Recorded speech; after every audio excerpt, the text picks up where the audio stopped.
This is a side console 14 SS Misty Harbor. Doesn't have the name on it anymore because I painted it. There's these long bolts here with a nut that will spin, so you got to hold it with like a 12. I think I maybe were a 13 I had on there. You can get it from the inside there, hold the nut, and those come off. Luckily, those are pretty good galvanized, and once they were broken loose, they turn pretty easily with some penetrating oil.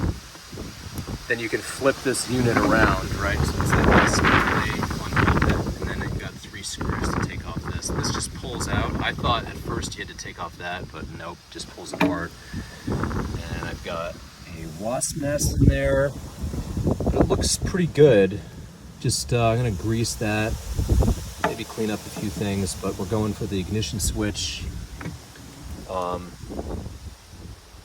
Yeah, I had to jump the safety to get it to work. So this Evinrude basic Johnson boat ignition switch 5005801 looks like the one. And that was pretty much a guess. Let's just see. There's a part number on there. We'll figure it out. But yeah, that should get us moving. All right, so this is the new one. Went in there fine. It's kind of like keyed, so it can't turn, and the drain is on the bottom. I just went one by one. They pulled off super easy with some needle nose, but they got a click in. I used dielectric grease because it's really good in salt water. Just kidding. But conductive nonetheless. And then your axle grease, jazz, pink jazz over there, for the other parts. Yeah.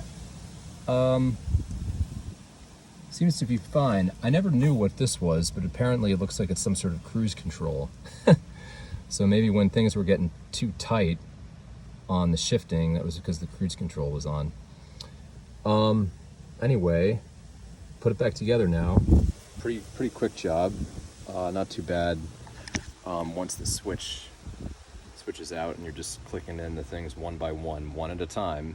Can you imagine if you cross things like an ignition switch, feed the voltage right back into something. All right, good luck.